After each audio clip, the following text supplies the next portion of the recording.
Good afternoon, Prof. Popiwa.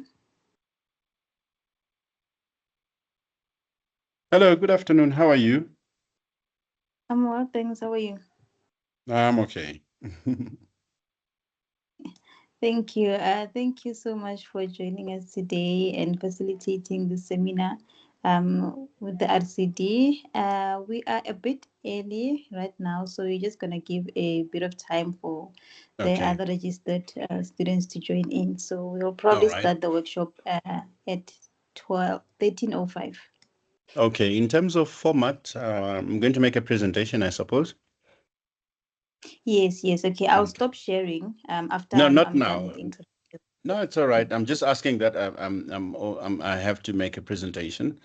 I had just readied some few slides for presentation. Yeah. Okay. Okay, All right. perfect. Thank you. All righty then. Okay.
Good afternoon to everyone that has joined us today in this seminar. Can I just get an indication if everyone can hear me just by a raise of thumbs? Just to confirm if you can hear me. Thank you. Thank you for the confirmation. And good afternoon again, and welcome to yet another seminar with the Research Capacity Development Unit at the University of Johannesburg Postgraduate School. My name is Kokezo Pila, and I will be your moderator for today's seminar. And today's seminar is titled Sustainable Development Goal 11, Sustainable Cities and Communities. Firstly, I would like to notify you that this session is being recorded, and I've already pressed on the recording button. And also, I would like to thank all the attendees for taking the time to join us today in this seminar. And most importantly, I would like to thank our presenter, Prof. Netson Popiwa, for his effort with preparing and giving this presentation today. Before I could officially introduce Prof. Popiwa to you, please just allow me to go over some housekeeping rules and some of the important information. So for the housekeeping rules, if you do have questions during the presentation, please raise your hand if you would like to speak.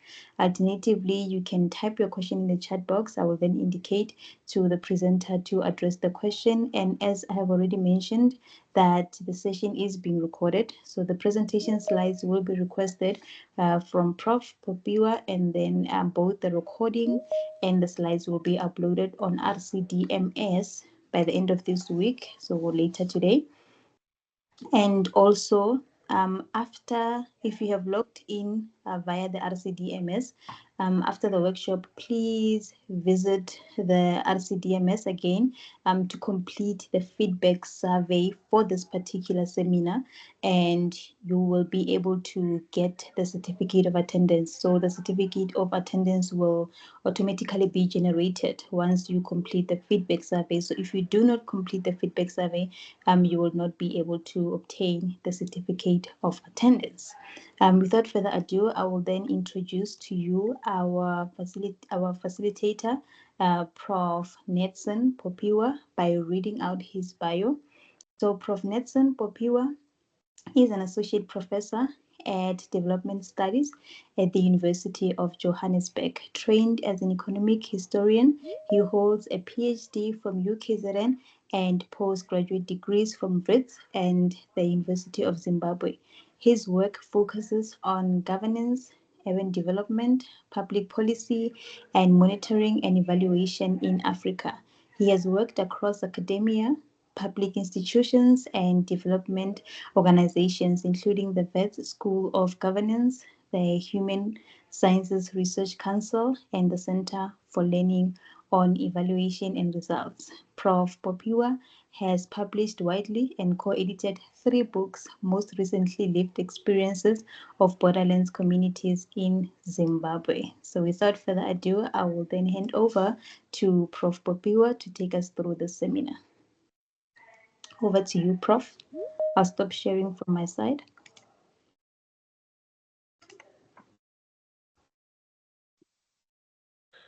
All right. Good afternoon, and thank you, Chair, for having me, and thank you all for inviting me to be part of this discussion this afternoon. What I have a couple of slides where we'll reflect on the title, which is SDG 11. And whilst I'm still waiting to just put those on the slide, I am going to begin slowly to speak about what I intend to present to you this afternoon, which is my own reflection on, SDG 11 and the context that we find ourselves in, particularly reflecting on Africa as a continent that usually always plays catch up when it comes to participating at a global platform, when it comes to even things such as sustainability and discussions that really matter for us as a continent. We will always find ourselves having to play a lot of roles of catching up.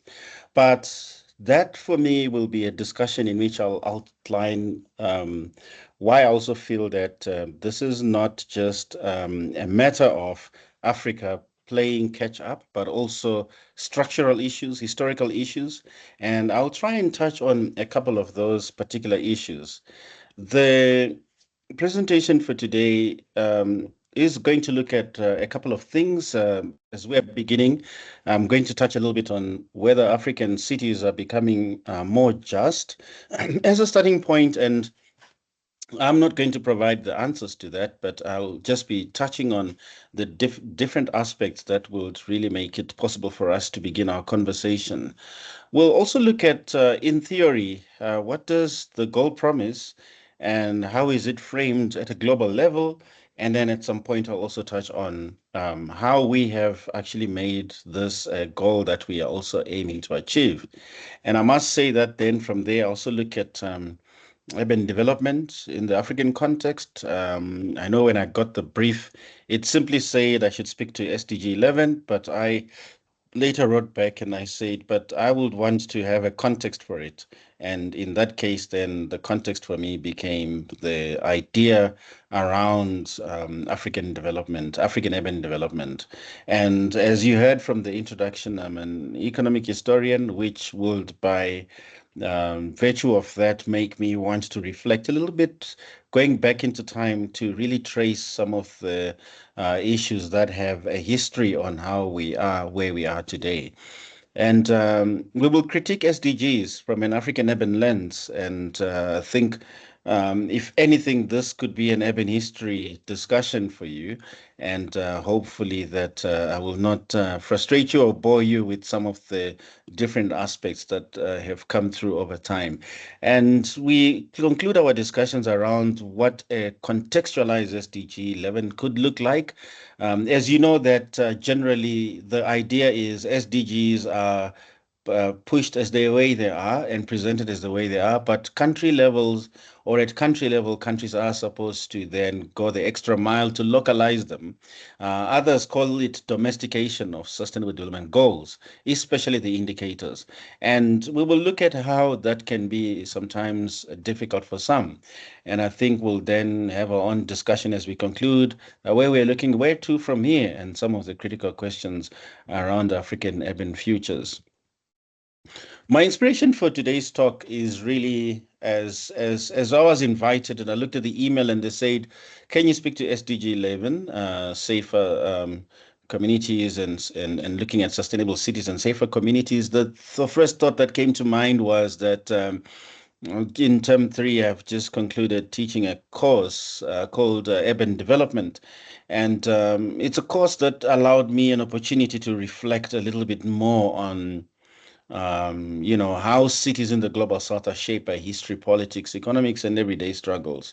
And I'm one person who really enjoys learning about the everyday. Now, the everyday brings with it its own different ways of looking at how policy unfolds, how citizens experience the city. And I think also, after having done so much research over the years and evaluations of policy, and working on research that targets policy and looking at evidence use in policy, I think I've reached a point where I'm beginning to look for the people in all these spheres and in all these discussions. So this course enabled me to do exactly that, reflecting on it, second year development studies students trying to shape and to nurture their minds around how urban development has unfolded over the years that we live in, going straight from the time of colonial era, in apartheid era for South Africa, and all those aspects. So that particular course seeks to simply answer questions such as what is urban development, and who is it for? And the question who is it for brings in the people, right? And it also asks the question, why do African cities look and function the way that they do? And by asking such a question, it's very helpful, because to be measured and to eventually report that this is where we stand as a city or an African country with cities and towns, we would need to appreciate that how has our history shaped where we stand in the present. And the idea around who gets included or excluded from city life and why. So picture this. It's fast forward today, 10 October, but it will be 2030, and you work in an organization that has been tracking implementation of sustainable development goals. And you've been doing it in such a way that you've been meticulous about monitoring the indicators. You have been tracing them, you have been measuring them, and you have your eyes on 31 December 2030. It's a few months to go. And the idea is, what have you achieved and what have you not achieved? And the question around why haven't you achieved what you ought to have achieved has to do with a couple of things that I think that we'll touch on today. um, you are in a municipality, or you are in a government organization, or you are in a public benefit organization. Maybe you're looking at something like African Cities Network or something like that. And the idea is, why haven't we achieved what we ought to have achieved? And some of those answers, or the answers to some of those questions, are going to require you to actually they're going to require you to have the historical understanding of what really influences your achievement of those targets. So as we go into our discussion, that is my starting point to say this course really opened up my eyes to the kinds of issues that we want to look at today. I asked the simple question, um, SDG 11, and I asked the simple question, are African cities becoming more just? And we think about it in a context where SDG 11 itself, it imagines inclusive, safe, resilient, and sustainable cities. So it's a noble idea around what it wants to achieve. The outcomes are quite clear that those are the cities that we want to see happening. But I question simple things such as whose voices and whose needs and experiences shape that vision. So if you talk about street traders, I think in the past 2 days, we have seen Johannesburg reclaiming the streets, and the commentary around the streets look cleaner. And these are always going to be the debates across the continent, doing away with what has almost become the the norm, that where you have a formal, thriving business, on the corridors of it, or on the passages of it, or on the pavement of it, are a number of street traders, possibly selling what the same business is selling, inferior quality maybe, or secondhand, and for a better price. And so we have those kinds of aspects. And so we will also like try to think about, do cities in Africa today reflect justice, or do they deepen exclusion? We have cities like Johannesburg, and I'll touch on other cities, Nairobi, where the chance opens, and even Lagos, Harare. You can think of Dar es Salaam. You can think of many of these cities that you've been to. Belonging in all these cities, what does it look like? Who is excluded in that city? Think of those who have to take an hour and a half just to get to work because, due to segregation in the past, they live very far from the nodes of business and commerce. What will that look like for them when you ask them that they are belonging or not? Now, as we go into our discussion, we want to think about going beyond the metrics, right? SDGs, they have metrics with them. They're targeting things such as housing, transport, resilience, waste planning. And you know that African cities face some of those structural issues, right? Legacies of apartheid, of colonialism, and poor service delivery. So we'll be looking at whose priorities define that. And some of the interesting articles, and I hope I can share a reference list as well, that we used in that particular discussion were around articles such as Atkinson, who argue that urban development is not merely a technical or neutral process. It is shaped by contested values, economic power, and historical inequalities. And you can underscore the idea around the historical inequalities because when we look at where we are today, we can see that there are interests of a city and there are certain people who push those interests. And that's what we are going to be looking at in our discussion this afternoon. Look at Johannesburg. Isn't that such a paradox? But the same can be said about any other city on the continent.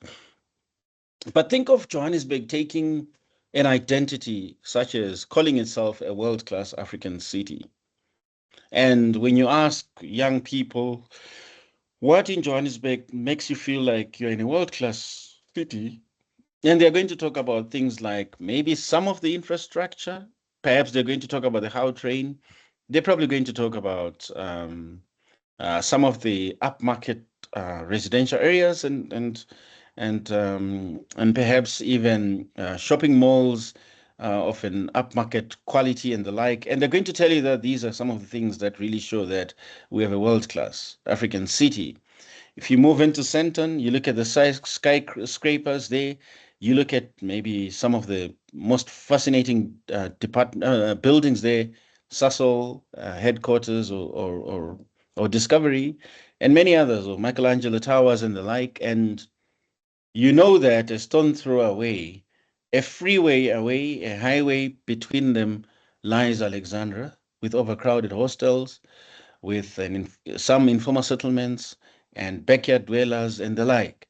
And we know that if you look at the bigger part of Johannesburg, initially I lived in Johannesburg, and up until 2012, I decided to move to Pretoria.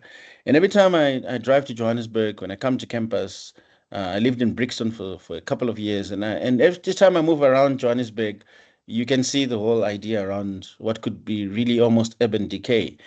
400 plus broken traffic lights reported, rising infrastructure failures, and in some cases, the protests. So this doesn't surprise us, isn't it? Because Achille Mbembe has talked about this before when he talks, when in his article with Sarah Nuttall, where they talk about Johannesburg being a city of multiplicity and incompleteness, and labeling it as a metropolis that at once was lived and imagined, and where modernity and marginality collide.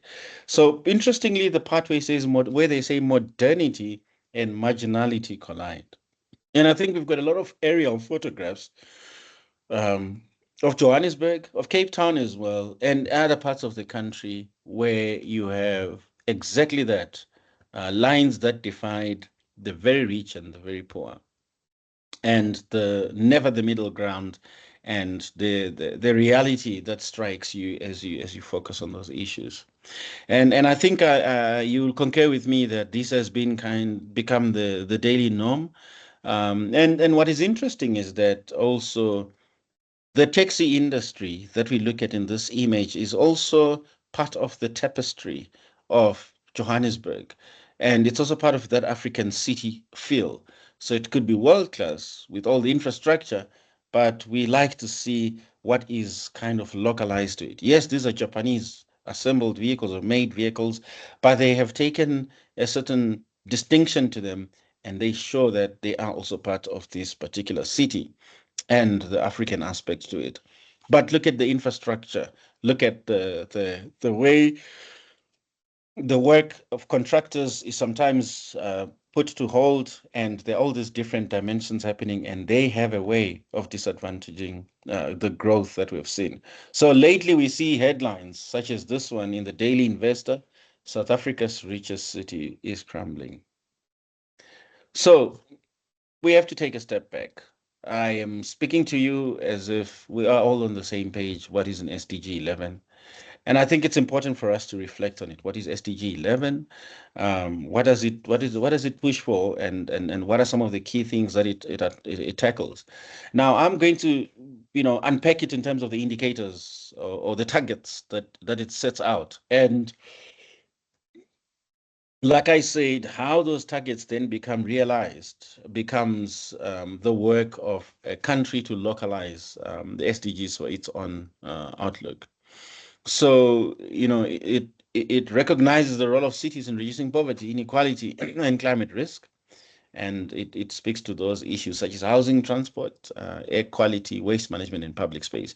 So I'm going to start with probably one of the few indicators there, ensuring that we have adequate, safe, and affordable housing and basic services and upgrade of slums.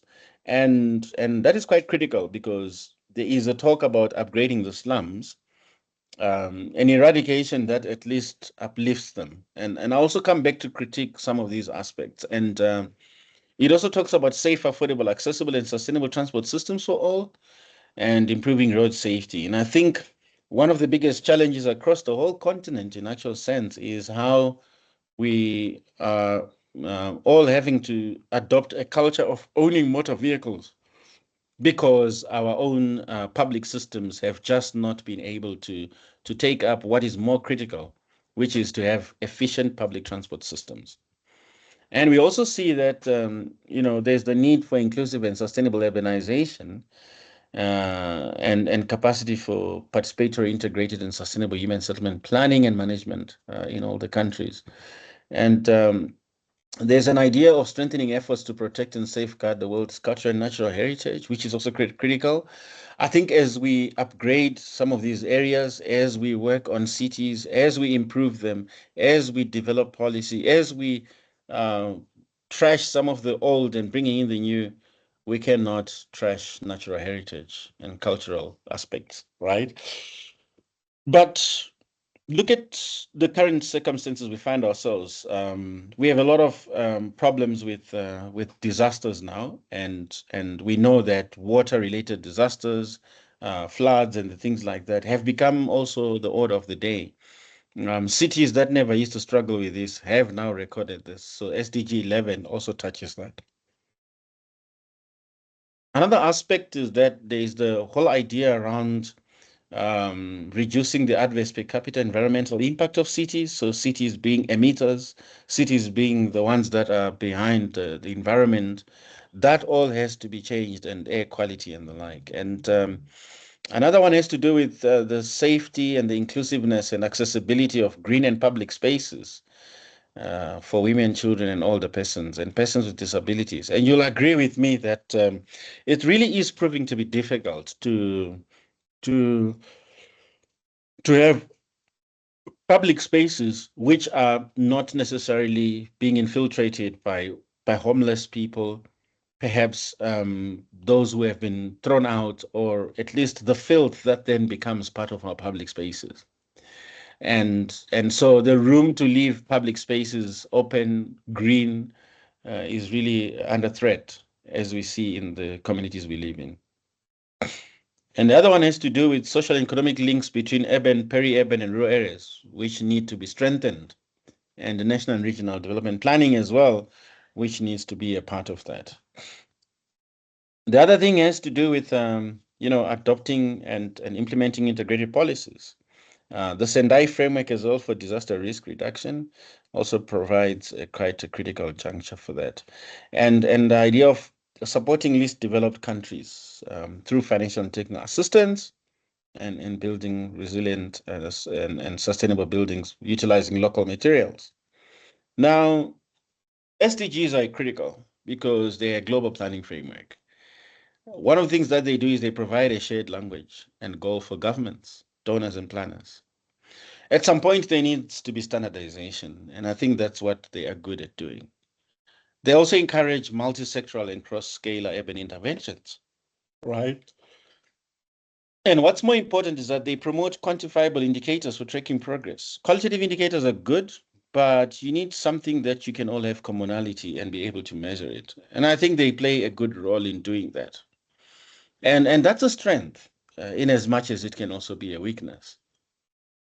But everything that is brought out in the public domain will always have proponents and those who are critics of it.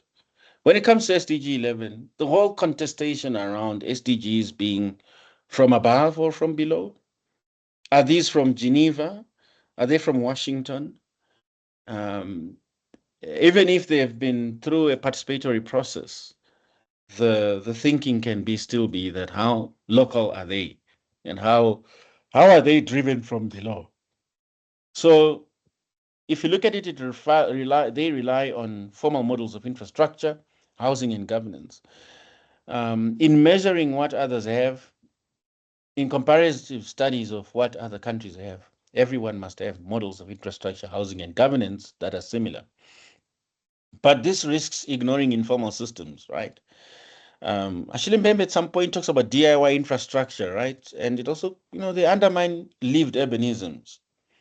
And the emphasis is on smart and planned cities, but that can also marginalize grassroots solutions.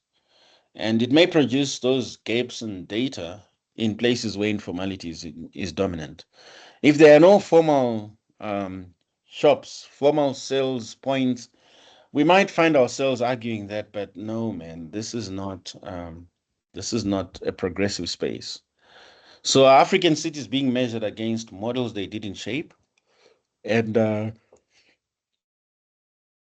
when you look at these global indicators, then do they account for informality, spatial injustice, or historical inequality as well? And Atkinson argues that urban development cannot be reduced to physical or technical concerns because it is a question of power, meaning, and the social construction of space. And I'm going to touch a little bit on that as we go, and I'm going to obviously doing that. So my argument today is that the vision of the SDGs are well placed, and that they mean well in being positioned.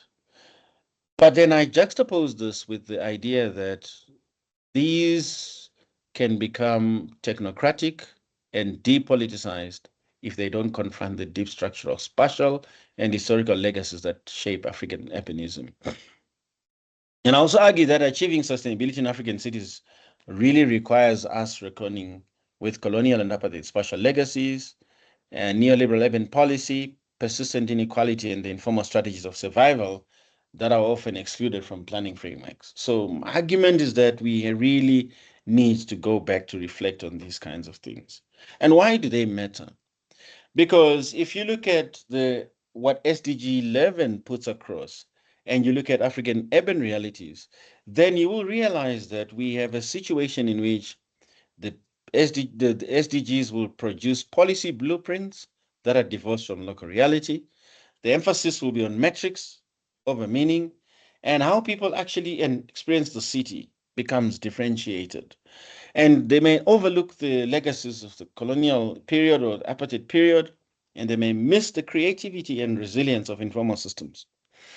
Each time when I listen to presentations and people present hopelessness, despair, and they really describe the challenges that a community is facing, I always wish to ask the same question around, is there no creativity and resilience that we are finding? Or the question, how, despite all the things that you're describing, do these communities continue to thrive or at least to exist? So Pietis also argued that development frameworks often leave little room for the improvisation and meaning and messiness of African urbanism, preferring control over complexity. So complexity is often ignored. It's all about control. We need to be in charge. We need to lead. We need to guide. Those are the kinds of terminologies that are used. So let's look at urban development, in my view, as a product of history. African urban development, the African city, the cities we have today, having their roots in the past.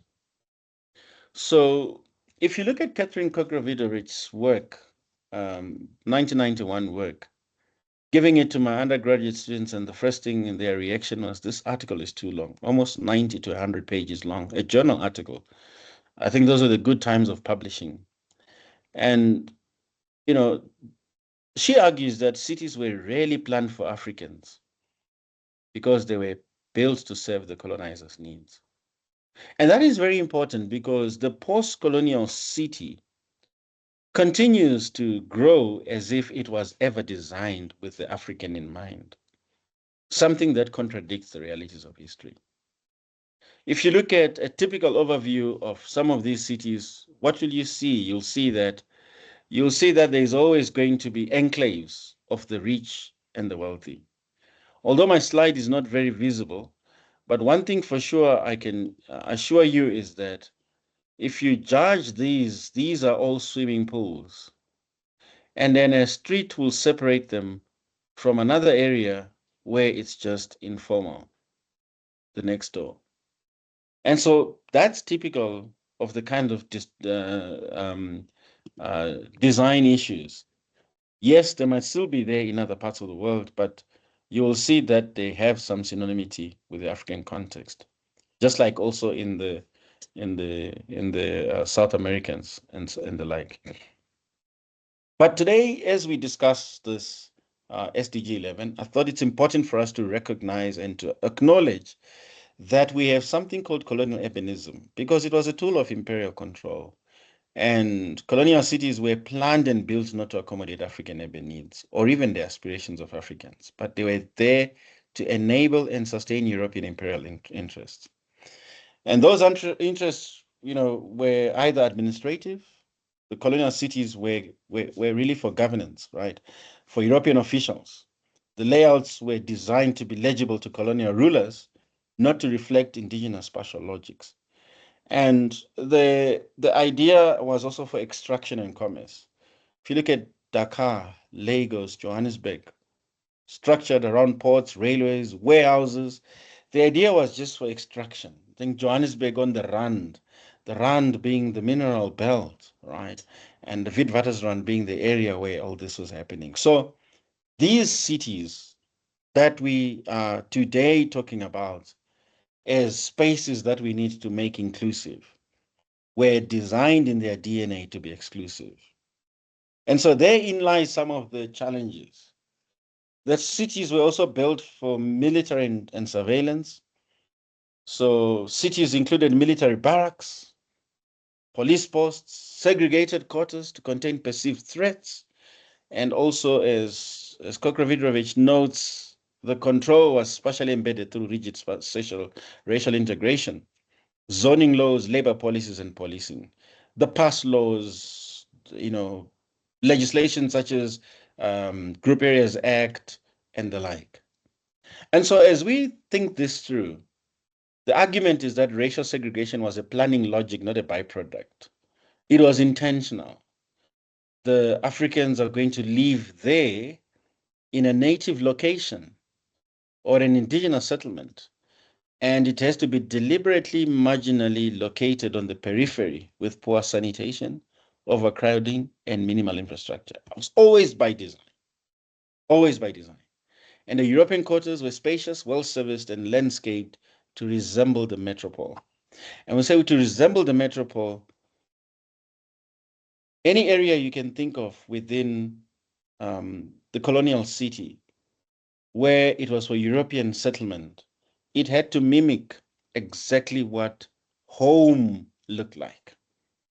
It had to be exactly like that.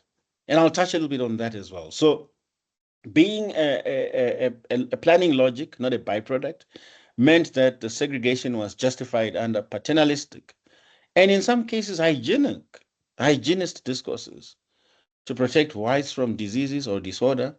But in practice, it also entrenched social exclusion and economic marginalization. So there was a lot of that occurring at the time. So some of the examples you can think of, if you look at Dakar, a clear division between the Plateau, which was a European area, and Medina, the African area. In Brazzaville and Leopoldville, Congo at the time, indigenous towns sited far from the colonial core, sometimes separated by buffer zones or forests to prevent African encroachment. Didn't I just read recently about Equatorial Guinea that the capital city is on an island, if I remember very well the discussions I was reading. And you have those kinds of setups. What is more critical is we are coming from a past where urbanization for Africans meant urbanization without citizenship. So the African residents were not recognized as urban residents or urban citizens. They were treated as temporary sojourners. Men had to go alone and their wives had to stay in the villages. Past laws and curfews, you remember them, always restricted African presence in the towns. And the migrant labor system, the whole of Southern Africa, as you look at it, they were always designed to draw men into cities for work, but send them back to tribal areas after. And if you look at the tragedy of the mines, they would return home with tuberculosis and other diseases that came from the unsanitary and the very difficult conditions in the mines. So the city was not a space of belonging for Africans. Urban permanence was discouraged. And therein lies the point that the post-colonial state then acts as if all these things had to be done overnight. So colonial planning often displays or erased existing African urban formations. We have heard of Kano, Timbuktu, Mapungubwe, all this, but when we look at it, colonial powers almost flattened and ignored or devalued all these and replaced them with European grids and zoning. And as we think through that, also labor and spatial control, channeling African workers into specific roles, it's mining, port work, domestic service, and maintain them as a docile and manageable labor force through surveillance and spatial restriction. And housing was a control mechanism. You interview those who lived in some of these times, they'll tell you that you had to be married to live in a certain section of the African location. There was an area for the single quarters, as they call them. Once you got married, you had to bring in a marriage license or marriage certificate, maybe from your priest. And at those times, it was mostly the Catholic Church. And so the Catholic Church will do that role of ensuring that you're registered, your marriage. And that is much later, as the colonial state tried to prove to the Queen, Her Majesty, that they were being kinder to Africans. So colonial cities are also mirrors of the metropole and not necessarily Africa itself, right? Move around all the cities you can think of, Nairobi, Harare, Johannesburg, Cape Town. They're inspired by architecture that is from those particular metropoles. Haussmannian Paris, British garden cities, Italian fascist architecture, and all these designs. It's so easy you almost every other time come across a building like the one in the picture there. And it's just situated right there, whether it's in the city center of Johannesburg or it's in Cape Town or anywhere else you can think of. And these cities were spatially and culturally dislocated from the people who lived there. So the planning by imitation made African cities both colonial in appearance and also fragmented in social cohesion. So there was a logic, like I'm saying, a spatial logic to it. And what are the long-term consequences? Long-term consequences are that the basic spatial logics of peripheral informal settlements, central elite areas, they continue to define what we have today. We have transport inequalities, we've got infrastructure disparities, we've got housing shortages, and all these are showing their ugly face on the post-colonial. And post-colonial governments are just replicating the colonial practices, right? What are they doing today? Today we have the same things that have been happening in that. I think that, so, as I've talked already, that you know the peripheral townships were already underserviced. They had limited schools, clinics, sanitation, and recreational facilities. And today, think of something very noble from, let's say, the government. The provincial government's Department of Education runs a school placement system that seeks to place learners at addresses the closest to them. But by so doing, also neglecting the idea around the peripherality of the township schools, the clinics, the sanitation, and so on. And so all these continue to be the post-colonial logic too. And the post-apartheid city then continues with the same contradictions. And I bring this because we're going to get back to the SDG 11. And we think about it to say, as Newton and Schoolmans argued, whilst apartheid formally ended in 94, many apartheid special legacies endure, particularly in Johannesburg. So we've got mass housing programs, RDP houses. They've produced, again, apartheid special patterns by building on cheap peripheral land. And normally where you find RDPs, the traveling time to the economic nodes and hubs is very prohibitive. Not only that, but the cost also of doing that. And gated communities become the new appetite, right? The private sector responds to crime and says, there's too much crime around us, let's gate ourselves. And this, in a way, deepens the segregation through market logics. So the market logics become the part of it. So RDP is gone, GEAR is coming in as a policy, a macroeconomic policy. And we then start to see the whole arguments around market logics. So enclaves such as Fourways, Midrand estates, they mirror the spatial exclusivity of apartheid. And it's not necessarily, you may say, but why is he talking about where I live? It's not so much about that, but it's about us thinking about the fact that the post-apartheid state has not thought about saying that we're going to do this in an inclusive manner, but rather all the latest developments have an exclusive agenda to them, gating others out and dictating who comes in. And we'll say because of crime. And I'm not going to debate about it because those are some of the drivers. But how did we get there? And job centers and service centers, they remain concentrated in the old white core areas.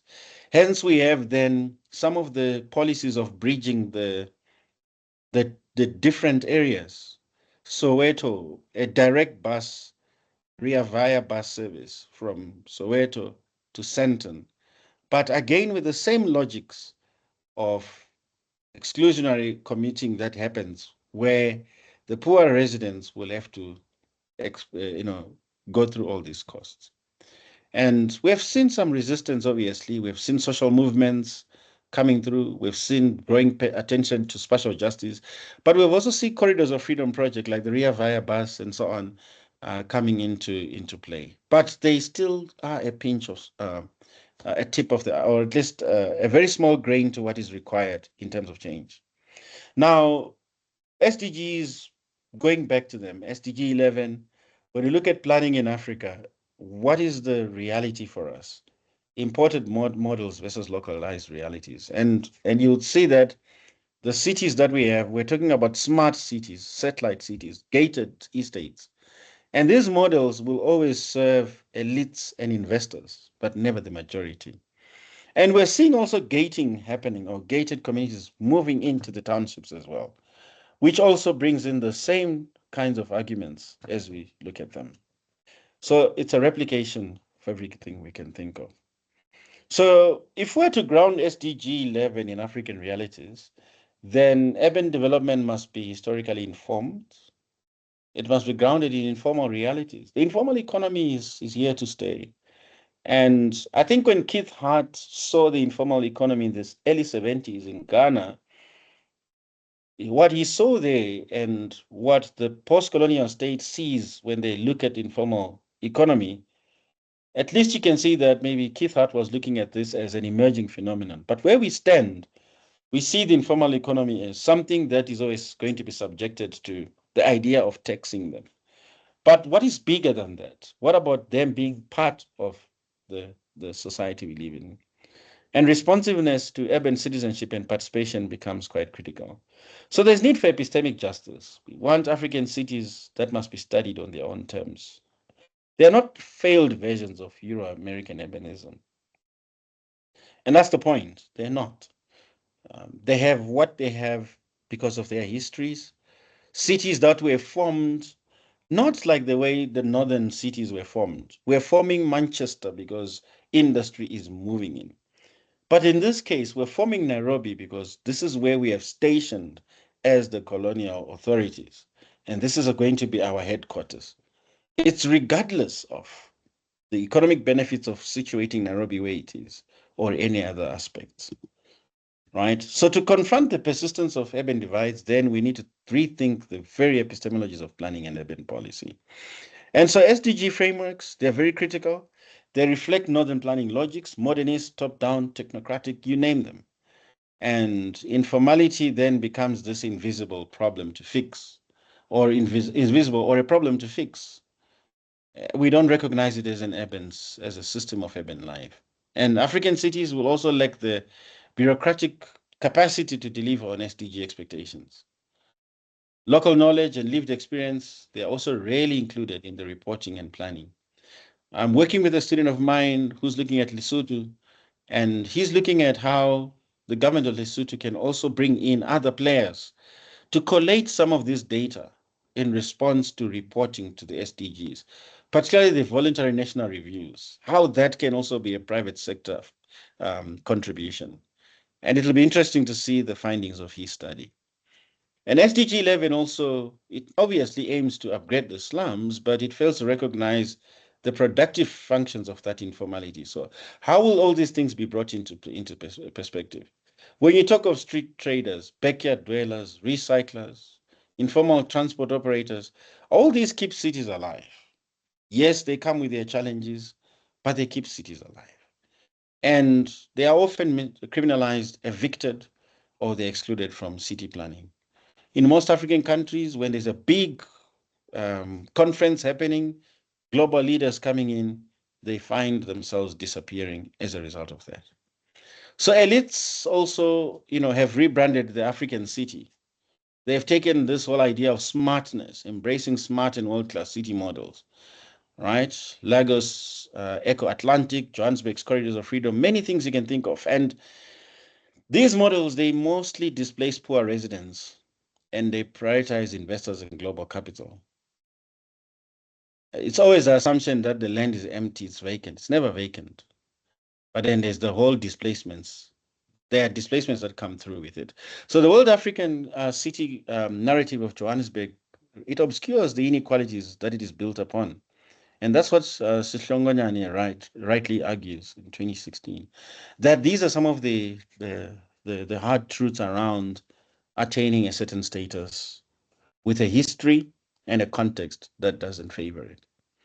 So what are we calling for? Perhaps a call for grounded urban goals. And as I wrap up my discussion this afternoon, looking at exactly that, SDG being contextualized appropriately.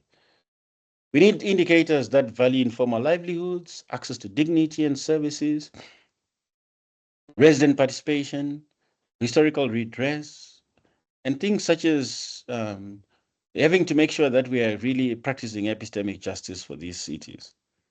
And I have this very crazy idea around grounding what we measure. And I think, what we should measure should reflect how African cities actually work. And part of it is my very ambitious views on what some of the metrics could be. Perhaps percentage of urban residents with secure tenure, even if it's in informal areas. Difficult to do, but at least I'm not the planner and I'm not the policymaker. So I'm only making it as a contribution and hoping that translating this into policy becomes something else that someone else who's experienced and has expertise in can do. And also thinking of the functionality of informal transport in markets. How do we make them functional? And how do we not always throw the word, let's register them? We've seen how the registration process of spaza shops has happened. I don't think we've really had the feedback on what then became of that. And also measuring citizen trust in local governance and also looking at access to public space and urban commons, people growing up in areas where they don't even remember that you can go to the park. And so a lot of these things need to be really fixed. So everyday urbanism is critical. We need to learn from it. Recognize and support citizen-led urbanism, housing cooperatives, community-built infrastructure. Recognize these things. Informal waste networks and reclaimers themselves, and mutual aid networks. Think about stock fells and the shift in language from slum upgrading to spatial inclusion and service justice. And we need to protect rights to dwell, fend, move, and organize, because those things remind us of the city that we have grown in. So as I conclude my discussion, I think there's a lot that I could probably have talked about. And like I said, this invitation to present on this forum brought me back to the time that I was looking at an urban development course and discussion. And some of the key things are that SDG 11 offers a powerful vision. It's inclusive, it's safe, it's resilient. But this vision must be rooted in the realities of African urban life. And like I said, if you really want to see the feasibility of some of the aspects of it, just take yourself to 31 December 2030 and ask yourself, as an organization or as a people, what have we achieved in regards to some of the targets we had set? And African cities are not blank slates, they're not. They're shaped by colonial legacies, apartheid geography, structural inequalities, and vibrant informal systems. And we've seen our politicians going abroad and enjoying what they see there and saying, I like this system. It's a train that moves overhead between some city and another.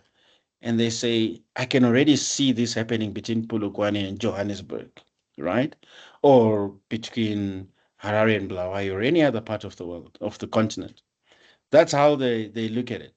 But they forget the structural inequalities, the, the, the, the systems that we have, the geographies that are colonial. They forgot about those things. So obviously, some of these indicators cannot measure justice, and therefore a contextualized SDG 11 must reflect informal livelihoods. All these other things that really make it possible for us to enjoy the continent.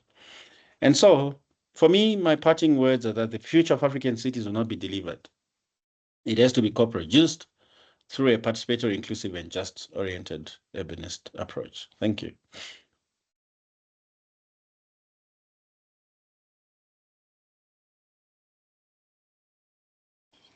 Thank you so much, Prof. Pokiwa, for that presentation. Very insightful.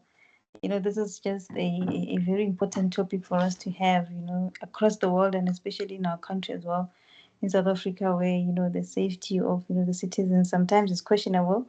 So I think these are some of the discussions that we really need.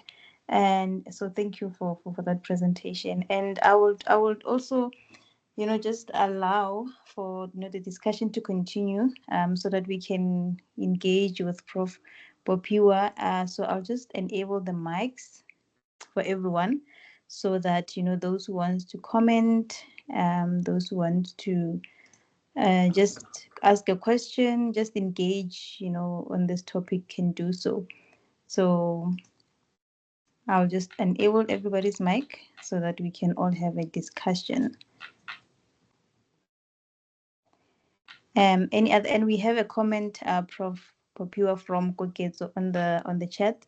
It says interesting presentation, and the SPLUMA, which is one policy meant to facilitate SDG 11, is not strictly applied in South Africa broadly. Even if it is applied on the Group Area Act standards.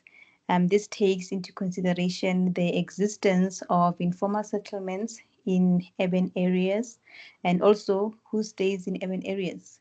It is mostly migrants, laborers, so I am assuming it will be difficult to facilitate SDG 11. That's a powerful observation. So Spluma does give us that, eh? Yeah, I'll take that as a comment, because yeah, I think it shows the complexity, especially if you then say who dwells in the city, in these big cities, and it's migrants. Yeah, let me take that more as a comment. Thanks, Koketso.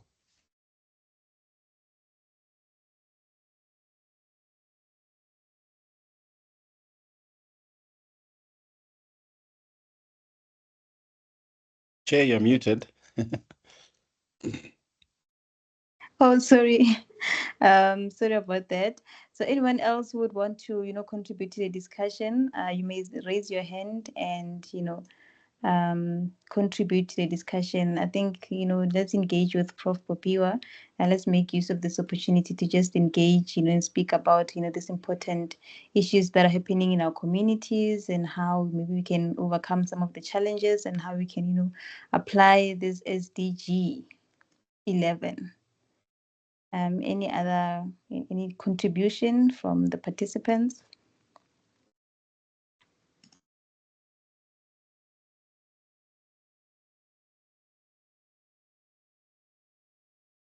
You can just unmute yourself. All the mics are allowed.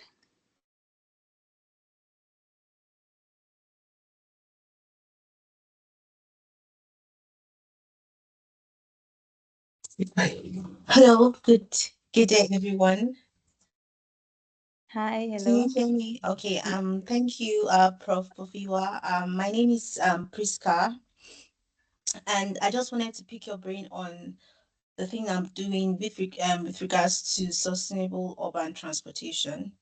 I'm currently running my PhD and trying to develop a adaptable framework for sustainable urban transportation in South Africa and Nigeria. Those are the two case studies I'm looking at, and would want to kind of pick your brain on what you think are some of the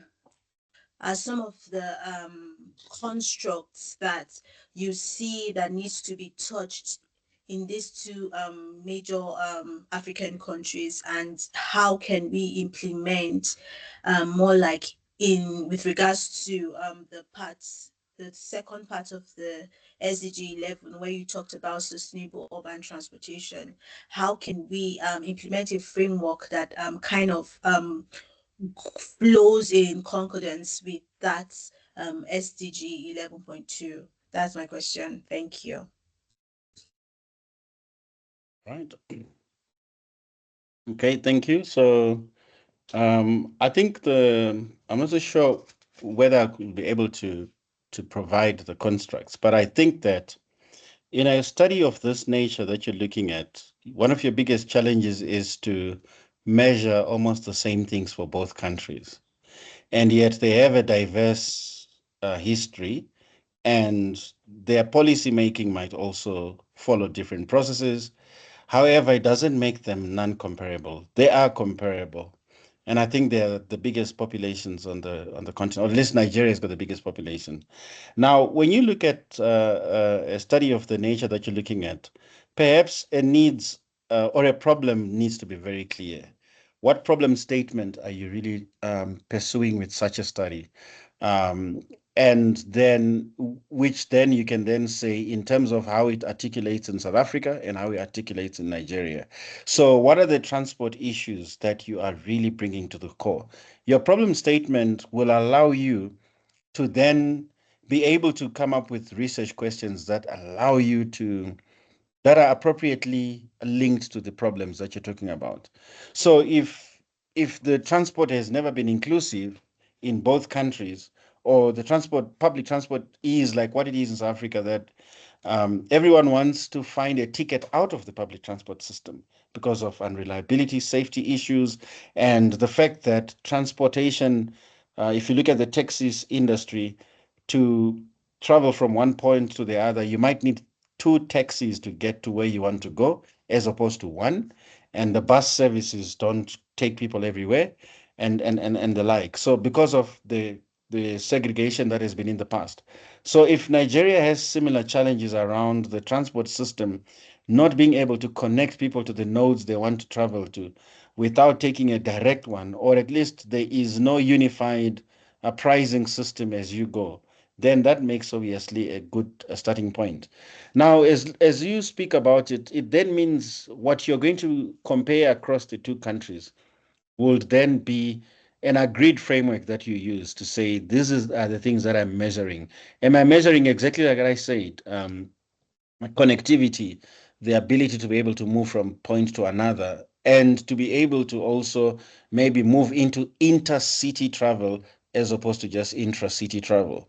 So being able to have all these, it means the first start for me you're comparing countries that have different transportation systems, but it doesn't mean that they are not comparable. You will need a framework. And I don't have that framework offhand. I think from your own diagnosis of the literature that you're coming across, and if you have come across any comparative studies that exist out there, then maybe borrow one of those comparative studies, because whatever framework they use to compare two different countries could be helpful for you. And your rationale for doing this must be very clear. Why does it matter to compare the two countries' frameworks? But maybe it's the way you ask your question. Maybe you don't want to compare. Maybe you want to see what lessons do we learn from the two countries' different transport systems and their trajectories. Maybe with a view to then come up with a framework that can be adopted by policymakers in those areas to then perhaps come up with policy solutions. But something that you can then think through. So before it's a comparison, maybe you're doing them as dual case studies, but maybe you're doing them as a comparison. And I think that can be clarified as well by you as you go through it, depending on where you are with the research. Okay, thank you so much. It's been very informative, even answering the question. Basically, I'm developing a framework which I've already developed through months and months of research, and then trying to see how this framework can fit into these two different countries, cities. I'm looking at our Johannesburg and Lagos state. So trying to see how this is adaptable to them, then hopefully I would get a comparative study for an article or journal publication from that. But the major theme of the study is to actually see how adaptable is this framework to these two major cities in Africa, South Africa and Nigeria. So that's more like to bring clarity on what I'm doing. All right. Thank you. You're welcome.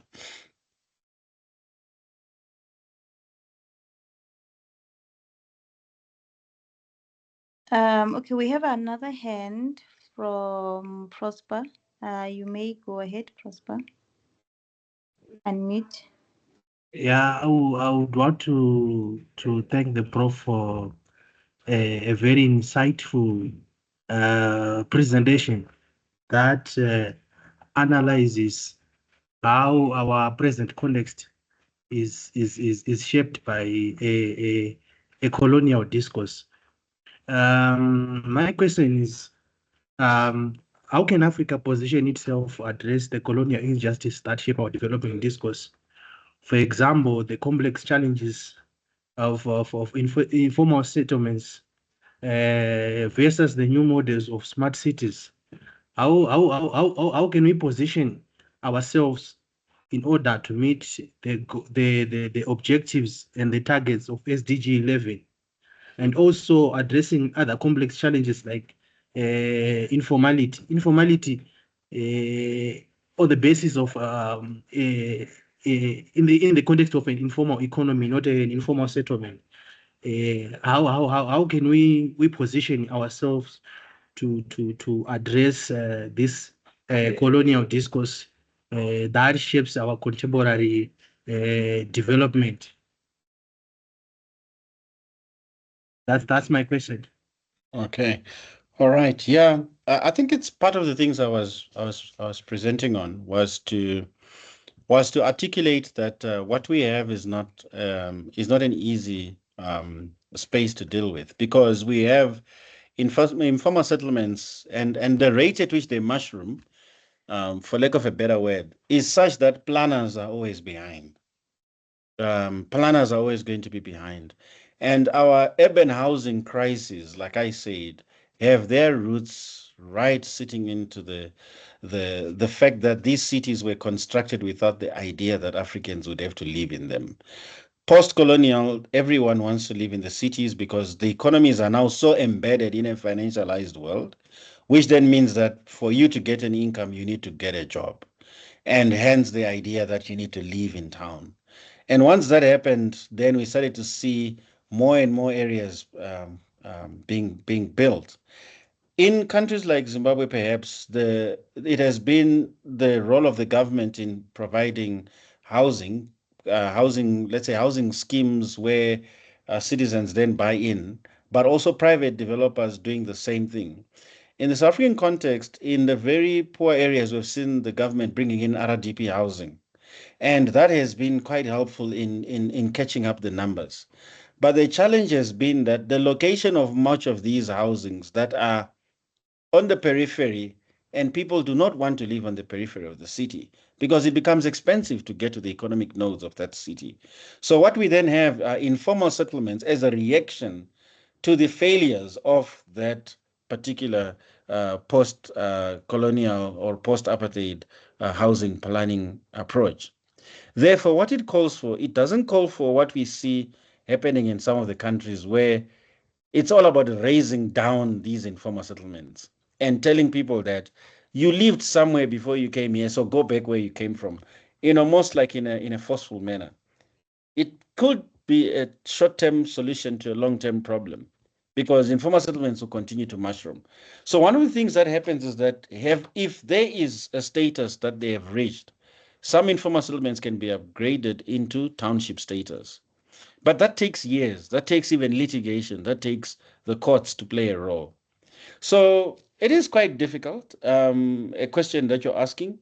But my argument there was that rather we find ways of ensuring that these slums, they become embedded in the city in ways that we then don't see it as a failure to meet an SDG target, but rather to think creatively around how the SDG 11 targets, especially the localized ones, the domesticated targets, the indicators, will then begin to recognize that our informal settlements need, if it's not upgrading, then it means they must at least be at the quality where they meet the social justice of people. Do they have access to water, access to other needs that people want? So that could be almost addressing the issue of informal settlements without always yielding the hammer, because we can wish them away, but they always mushroom even after we have raised down the land and cleared them.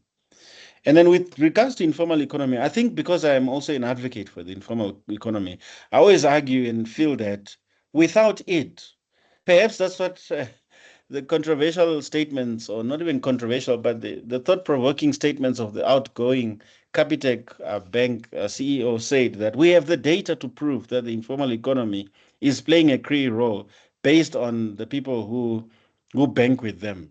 So the informal economy, we have to think about ways of making it or including it in where it needs to be included, but without um, perhaps sidelining it and treating it as a problem, perhaps treating it as something that has sustained the economies of African cities or African economies in general. Because without that informality, then that could have been a problem. Perhaps as I conclude what I think about this, because I don't think I'm responding directly to your question on informal economy, but I would say if you were to think about um, the informal economy in West Africa, where it has matured to a point where manufacturing is a large part of the informal economy, versus the informal economy in Southern Africa, where it has just been about retailing and selling and the like. Yes, we do have some form of manufacturing in our informal economies, but when you talk of Nigeria, Ghana, and many other West African countries, the construction and manufacturing is a big aspect of the informal economy in those places. So perhaps it's also about us thinking through that, how then do we, especially with the shutdown of some of the formal businesses and formal manufacturing industries due to competition and the China effect. Maybe our informal economy is also another channel to bring back the capacity to manufacture. So I think of it as an opportunity as opposed to it being an obstacle. And I stand to be corrected.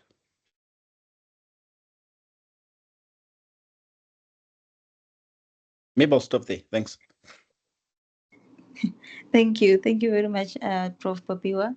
Any other questions that we have? I see a comment from Dr. Kenny saying, much thanks for the presentation that covered a wide array of issues. Definitely. Thank you so much, Prof. Papiwa. Any other question that we might have? I'll just give the last round of questions before we can conclude the session. So, Prof. Popua, mine is a very, I don't know, it could be a broad one, a broad question, and I'm not sure if maybe we're in that position to ask that question as yet. But how do we track progress in this regard? I mean, these are goals that needs to be achieved, but how do we track progress? All right. And there's also another hand from one of my students. Cheers, are there? Good afternoon, Prof, and everyone else. Good afternoon. Oh, thank you so much for the presentation, Prof. I have a question here. How feasible is this achieving or the effort to achieve these sustainable development goals? Because I'm looking at the issue of having them localized, right? We talk of our national development strategies, but they are coming from the global development goals there. So I'm just asking myself, is it feasible? How localized are they? If we're looking at the point that you raised of the colonial legacy, are we not having the same situation where we are having the policymakers that continuing with the colonial legacy that you mentioned there, and the efforts that are being made to localize the foreign SDGs and the current social exclusions and the injustices that are currently going on. I don't know, it's quite broad. I'm trying to understand the feasibility of achieving these sustainable development goals when we are taking them from a broader perspective, and then we say we are localizing them. Is it not just a matter of changing terms there, that they are now local, but still they are influenced from the global level? Thank you. All right, thanks. Chair, I think your question was also almost linked to this question that I've just been asked around measurement, isn't it? Yes, definitely, yes. Thanks for the two questions. I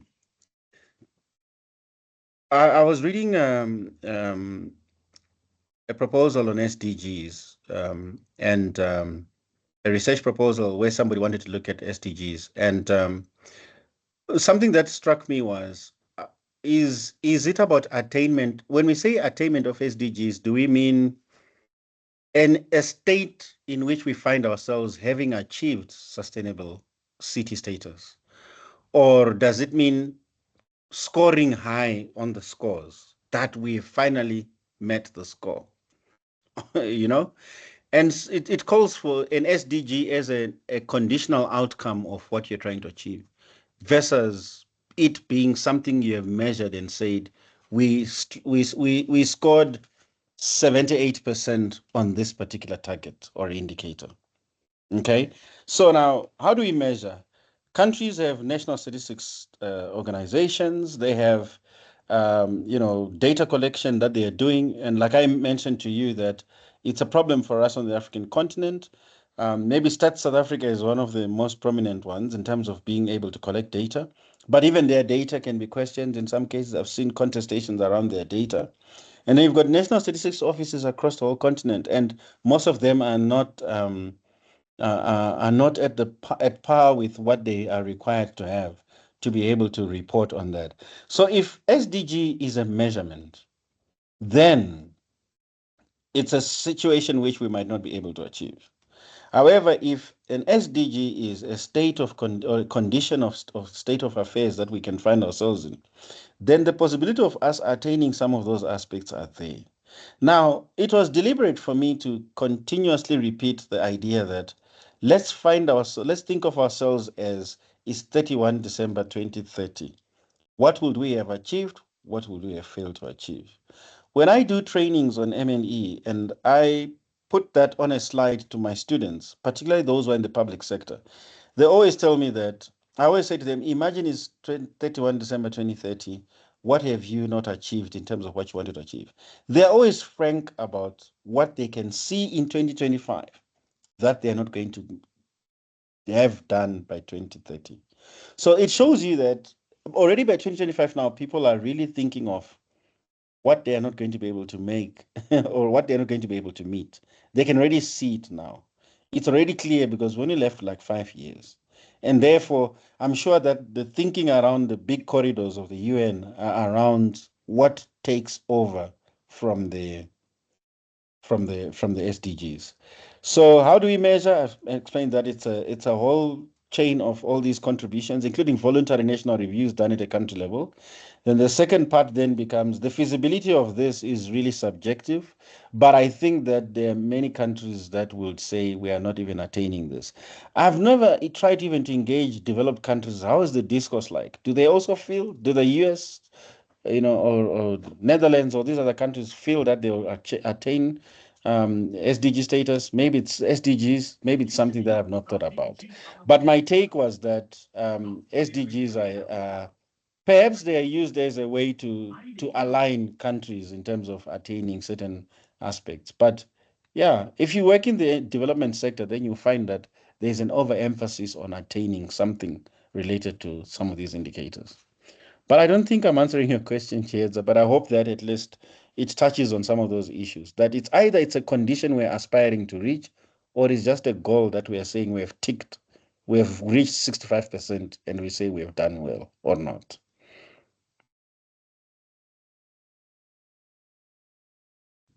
Chair, there's another hand. Definitely. Yes, yes. Dakalo, you may go ahead and mute yourself. Hello. Hi. Can you hear me? Yes. Yes, we can hear. All right. All right.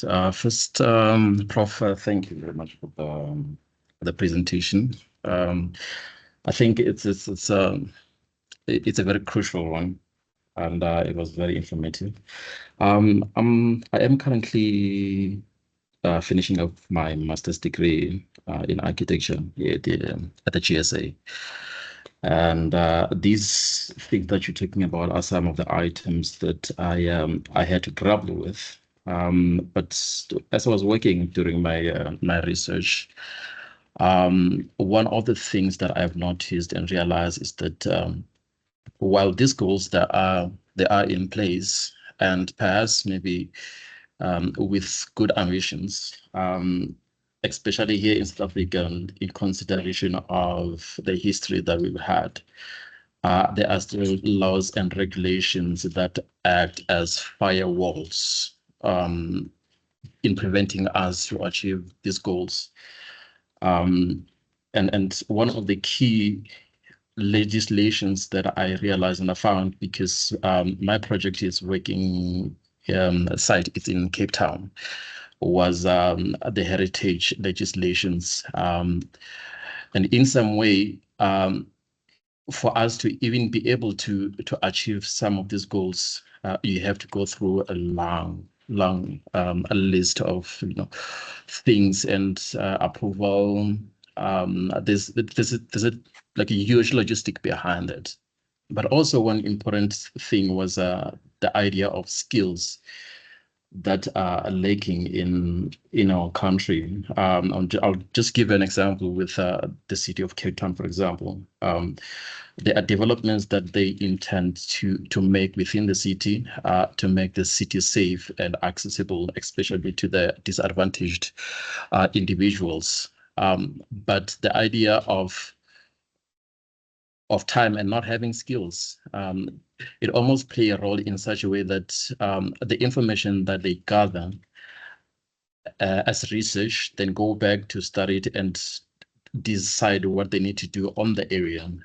In about 2 or 3 years, when they come back to the very same area, they realize now the city has changed, it's taken a different shape because people use space differently. Some people came in, some people come out. Now that almost plays I think almost disadvantage the municipality in a way that they can't keep up with what is happening or with how the city is moving. And this also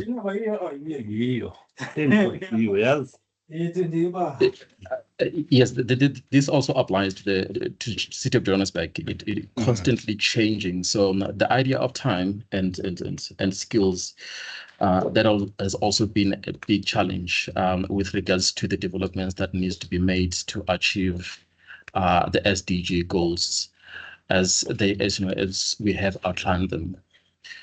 So that yeah, thank you. That's my contribution. Right. Yeah. Thank you so much. And also the planning cycles of the state also are always lagging behind, over and above the skills you're referring to. So it's almost like who else is qualified to continue with that? I was interested in also hearing the heritage legislation and how it impedes development in some cases. So also thank you for putting that across. Thanks. Oh, thank you. Okay, thank you for that. We also have another comment. It's two comments actually from Alexis. I'm just going to read both of them, Prof, and then allow you to comment. The first comment says, what can African nationals do to decolonize education system that were made by colonizers, and now the education we inherit is not helping to create jobs? And then the second comment says, to change the education system, we'll need a lot of money that our countries don't have and may request funds from colonial masters. Hmm. So it seems like there's an answer to the same question, but I think the other part of it is that do we just want an education system that is decolonized in order for it to create jobs? Or should it also help us to actually develop and even go into entrepreneurship? And I think the answer is that obviously you want all of that, including jobs and so on. I think the efforts to decolonize education systems, we're seeing a gradual shift towards that. And I think we're still in the early phases of where it's still a bit, sometimes even tokenism. It's like complying to what the university is expecting us to teach. But on the other side of the story is that if it's not for finances, Alexis, I think there's also the issue that how about if it's a phased-in approach? We start with primary and we go gradually up until we get the curriculum rectified to the top. So, what are some of our biggest obstacles? It's political will or buy-in from those in power, because with political buy-in, we're able to achieve quite a number of these issues. Now, if a minister of education comes and the first thing he does is go on a study tour to Switzerland and then says, I've seen why students in Switzerland are doing well in school, and he comes back and changes the curriculum for us without even him having done any feasibility or having used local research to understand exactly what is needed in the education system, then we continue to replicate this. So over and above money, what we can afford to do without money, we still are not doing it. And that is the idea of political will to change what exists. Maybe I could stop there for on this particular one.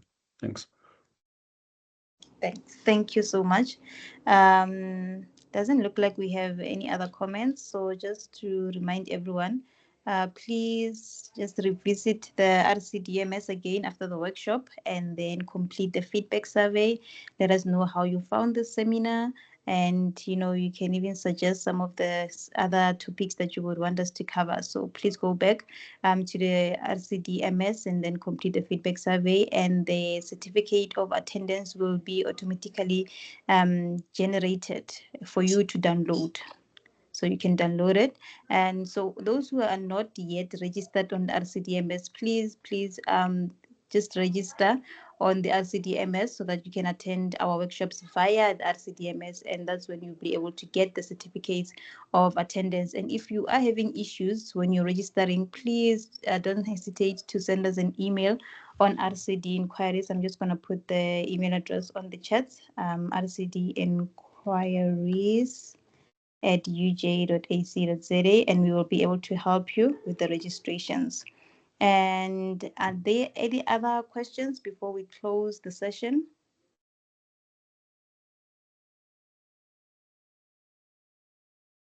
In the absence of hands and comments, okay, we have one more from Dakalo. You may go ahead. Sorry, Prof. I just wanted to ask. I would like to talk to you, perhaps maybe after this, maybe I could send you an email if that's okay. Yeah, that's fine. I had put it on the slide. I hope you had caught it. All right, right. No problem. Thank you. Yeah, thank you. Thank you. Let me take this opportunity to thank those who have, joined us for this seminar and who have engaged. I mean, these seminars will not be as engaging if it was not for your attendance and for, your engagement, your comments and your questions. So thank you so much for taking the time this afternoon to join us, and to Prof. Popiwa. Thank you so much for accepting our invite to come speak and to also give us some insights on this very important topic. Thank you very much. Your insights are very much valued, and we really appreciate the time that you have taken to prepare and give this presentation today. And so, any final remarks from you, Prof. Popiwa?